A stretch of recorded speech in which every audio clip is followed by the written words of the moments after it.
ജയിലിലെ video conferencing സിസ്റ്റമാണ്. അതായത് ഒരു പ്രതിയെ റിമാൻഡ് ചെയ്താൽ കൺസേൺഡ് കോടതിക്ക് ആ പ്രതിയെ വീണ്ടും കാണുന്നതിനും അവരുടെ റിമാൻഡ് എക്സ്റ്റെൻഡ് ചെയ്യുന്നതിനും അല്ലെങ്കിൽ അവർക്ക് ജാമ്യം നൽകുന്നതുമായിട്ട് ബന്ധപ്പെട്ടുള്ള ബാക്കി പ്രൊസീജിയറുകൾക്കും വേണ്ടി കാണുന്നതിന് വേണ്ടിയാണ് ഈ സിസ്റ്റം ജയിലുകളിൽ ഇപ്പോൾ നടപ്പാക്കിയിട്ടുള്ളത്. ഇപ്പം കൊല്ലം ജില്ലാ ജയിൽ അതിൻ്റെ പരിധിയിൽ കുറേ കോടതികളുണ്ടല്ലോ.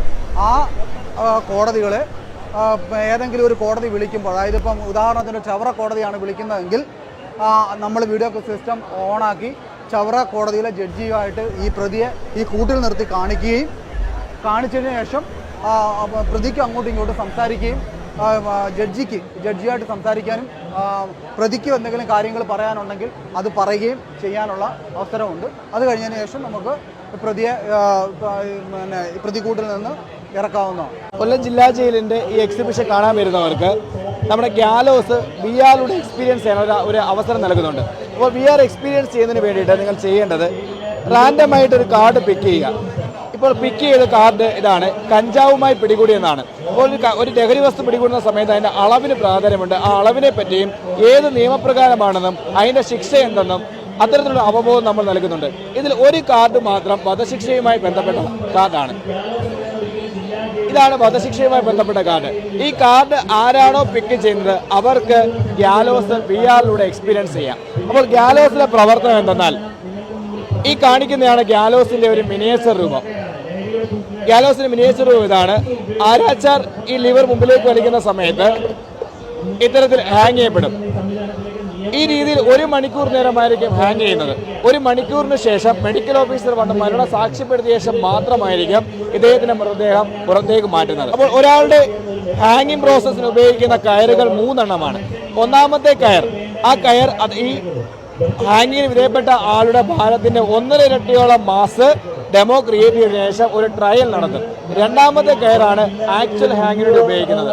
ആ രണ്ടാമത് ഉപയോഗിക്കുന്ന കയറിന് എന്തെങ്കിലും കേടുപാടുണ്ടെന്ന് വിദഗ്ധ സമിതി റിപ്പോർട്ട് ചെയ്യുന്നെങ്കിൽ മാത്രമായിരിക്കും മൂന്നാമത്തെ കയർ ഉപയോഗിക്കേണ്ടി വരിക. ഈ കയറിന്റെ നീളം സെറ്റ് ചെയ്യുന്ന പോലും ആളുടെ ഭാരത്തിന്റെ അടിസ്ഥാനത്തിലായിരിക്കും. 44 കിലോഗ്രാമിന് താഴെയാണ് ഭാരമെങ്കിൽ 198 സെന്റിമീറ്റർ ആയിരിക്കും കയറിന്റെ നീളം. 57 കിലോഗ്രാമിന് താഴെയാണ് ഭാരമെങ്കിൽ 183 സെന്റിമീറ്റർ ആയിരിക്കും കയറിന്റെ നീളം. 70 കിലോഗ്രാമിന് താഴെയാണ് ഭാരമെങ്കിൽ 168 സെന്റിമീറ്റർ ആയിരിക്കും കയറിന്റെ നീളം. 70 കിലോഗ്രാമിന് മുകളിലാണ് വധശിക്ഷ വിധിപ്പെട്ട ആളുടെ ഭാരമെങ്കിൽ 152 സെന്റിമീറ്റർ ആയിരിക്കും കയറിന്റെ നീളമായിട്ട് നമ്മൾ സെറ്റ് ചെയ്യുന്നത്. ഇതാണ് കയറിന്റെ നീളവും ആളുടെ ഭാരവുമായിട്ടുള്ള റിലേഷൻ. ലഹരിക്കെതിരെ ഉള്ള ഒരു ഡെമോയാണ് ഇവിടെ കാണിച്ചിരിക്കുന്നത്. അന്നേരം നമുക്കെല്ലാവർക്കും അറിയാം, നമ്മളെല്ലാവരും പത്രം വായിക്കുമ്പോൾ നമ്മൾ എല്ലാവരും കാണുന്ന ഒരു കാര്യമാണ്. അതായത് ഏതൊരു കൊലപാതകം എടുത്താലും പീഡനം എടുത്താലും നമുക്ക് കാണാമെന്ന് പറഞ്ഞാൽ അതിൻ്റെ എല്ലാം പ്രതികളായിട്ട് വരുന്നവർ എല്ലാവരുടെയും അടിസ്ഥാനം നമ്മൾ നോക്കുമ്പോൾ കാണുന്നത് ലഹരി എന്ന് പറയുന്ന കാര്യമാണ്.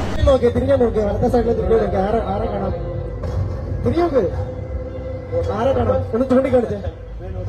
അവിടെ ഒരാളുണ്ട്. അപ്പൊ ഇടത്ത സൈഡിലോട്ട് ചൂണ്ടി, ഇടത്ത സൈഡിലോട്ട് തിരിഞ്ഞ് നോക്ക്. അവിടെ ആരെ കാണുന്നുണ്ടോ? തിരിഞ്ഞു നോക്ക്. ആരാണോ ചൂണ്ടിക്കാണിച്ചത്? എവിടെ?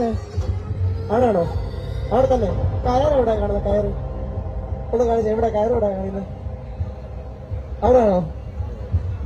കഴുത്ത് കയറ് ഇട്ടെ. ഇടട്ടെ ഇടട്ടെ. ലഹരിയുടെ ഉപയോഗമാണ്. ലഹരി ഉപയോഗിക്കാറുണ്ടോ? ഒട്ടും ഉപയോഗിക്കാറില്ല.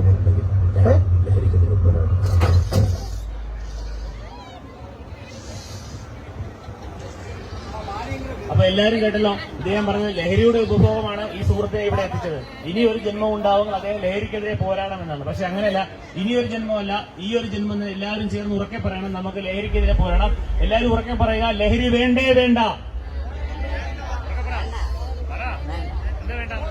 ലഹരി വേണ്ടേ വേണ്ട ലഹരി വേണ്ടേ വേണ്ട പറയൂ.